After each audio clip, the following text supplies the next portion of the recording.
पाकिस्तान के लिए इस वक्त सबसे बड़ी खबर ये हो रही है कि फील्ड मार्शल की डोनाल्ड ट्रंप के साथ मुलाकात हो रही है।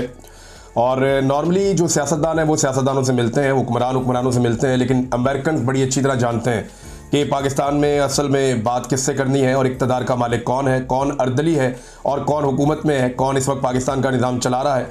तो मुलाकात जो है वो आसिम मुनीर साहब से करने का फैसला किया गया ट्रंप की जानिब से। ये कोई तय मुलाकात नहीं थी।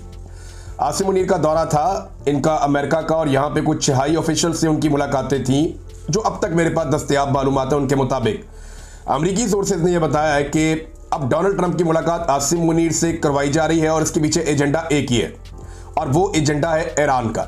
चाहे आपको बाद में कोई कुछ भी कहानी सुनाए, चाहे डोनाल्ड ट्रंप कोई कहानी सुनाए या कहीं से भी आए, मामला ईरान वाला है। क्योंकि डोनाल्ड ट्रंप मौजूद था कनाडा में और वहाँ से वो कट शॉट करके अपना दौरा मुख्तसर करके वापस अमेरिका आया, जहाँ पे डोनाल्ड ट्रंप ने कुछ बड़ी इंपॉर्टेंट मीटिंग्स ली और उन मीटिंग्स के नतीजे में फौरी तौर पे ईरान के करीब मशरिक़ वस्ता के इलाकों में अमरीकी जो हलचल है वो मची हुई है।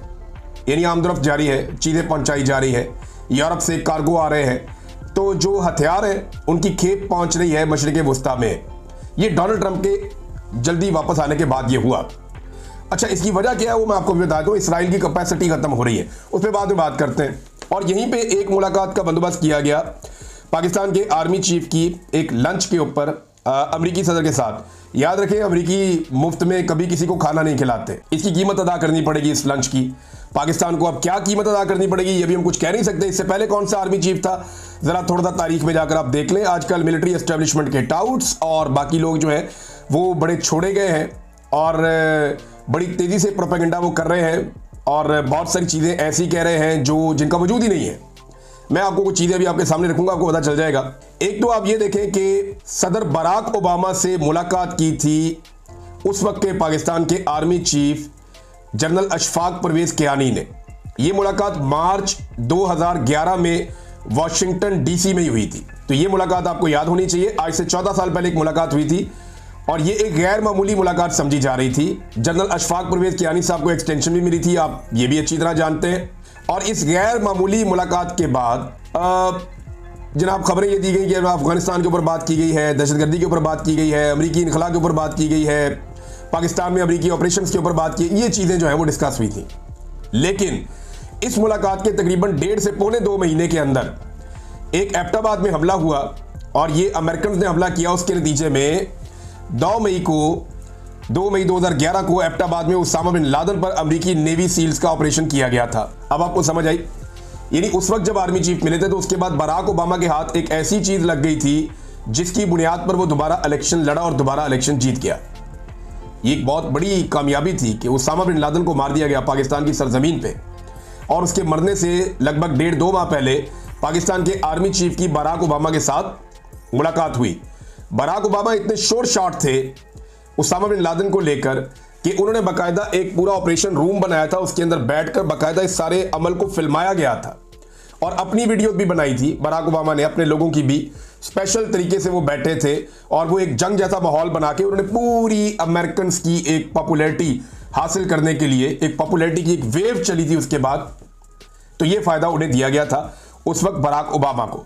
अब डोनाल्ड ट्रंप जो है उनके साथ मुलाकात कर रहे हैं पाकिस्तानी फील्ड मार्शल आसिम मुनीर साहब। डोनाल्ड ट्रंप क्या मांग सकते हैं? तो ये मामला अब सिर्फ ईरान का है। ईरान के मामले के ऊपर ही डोनाल्ड ट्रंप ने अपना जो विजिट है उसको शॉर्ट किया था और ये मुलाकात जो तय नहीं थी इस तरह से, वो मुलाकात अब आसिम मुनीर साहब की हो रही है जो एक हफ्ते से लगभग अमेरिका में मौजूद है। इस मुलाकात में जो अमेरिका मांगने जा रहा है, जो मेरे सोर्सेज हैं उनके मुताबिक, वो पाकिस्तान से इंटेलिजेंस शेयरिंग मांग सकता है ईरान में। क्योंकि अमेरिका की ख्वाहिश है कि ईरान में अब रजीम चेंज कर दिया जाए। जो पहलवी खानदान है, रजा पहलवी, उनको पहली मरतबा मंजर-ए-आम पे लाया जा रहा है, मीडिया में उनके इंटरव्यूज किए जा रहे हैं, उनकी तस्वीर और वीडियोस वायरल की जा रही हैं और ईरान के अंदर कोशिश की जा रही है कि पहलवी खानदान के लिए रास्ता बनाया जाए जो वहां का शाही खानदान है। और ये जो एक सुप्रीम लीडर वाला मामला है इसको खत्म किया जाए ईरान से। तो रजीम चेंज की एक कोशिश है ईरान में अमेरिका की और इसके लिए वो बाहर से दबाव भी डालेंगे, हथियार भी पहुंचाएंगे। हो सकता है वो जंग का हिस्सा भी बन जाए जबकि उन्हें बाकी दुनिया रोक रही है। सूरत क्या बनती है इसके बारे में अभी हम कुछ कह नहीं सकते। जंग वाली सूरत है, ये ऊपर नीचे होती रहती है।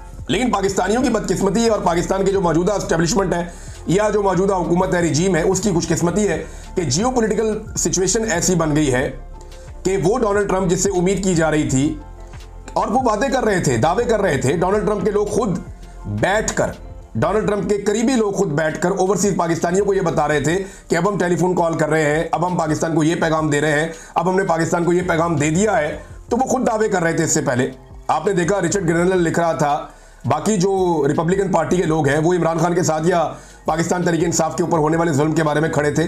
लेकिन फिर हमने देखा कि वो चीज़ें, आलमी हालात जिस तरह तब्दील हुए, खासतौर पर पाकिस्तान के खित्ते के, और जिस तरह सरेंडर किया पाकिस्तान की हुकूमत ने मगरबी मफादात के सामने, तो इस पे जनाब वहां से चीज़ें ठंडी होना शुरू हो गई।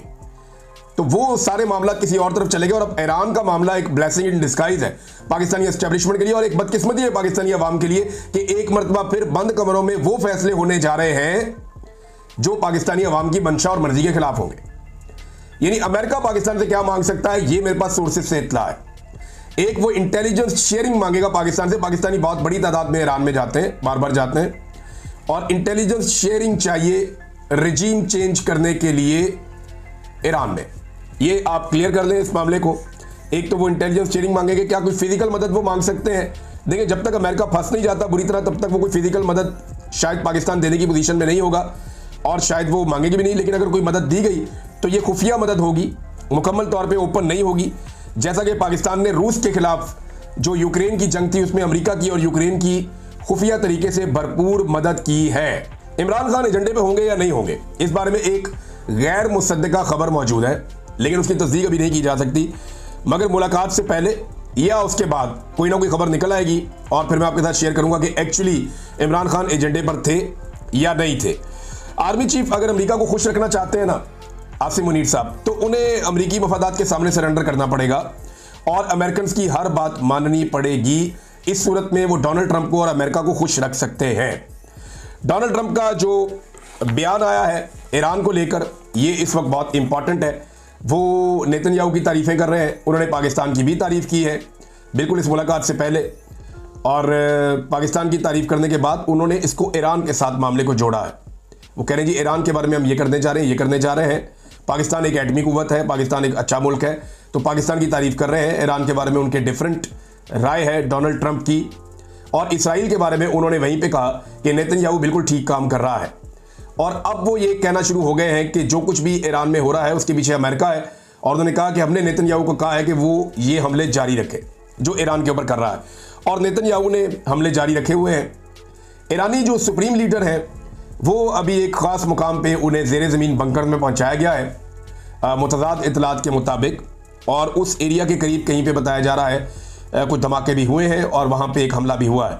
लेकिन अभी किसी चीज़ की तस्दीक नहीं की जा सकती। ऐसी खबरें बाद वक़्त यूँ फैलाई जाती हैं ताकि सुप्रीम लीडर की लोकेशन को तब्दील किया जाए और पता चल सके कि वो कहाँ पे मौजूद है। लेकिन फ़िलहाल अभी तक जो इतलात आ रही हैं उसके मुताबिक वो महफूज हैं, और ईरान की तवज्जो इस बात पे है कि उन्हें महफूज रखा जाए, क्योंकि उनके ज़ेरे निगरानी ये पूरा रजीम इस वक्त जो ईरान में है वो काम कर रहा है।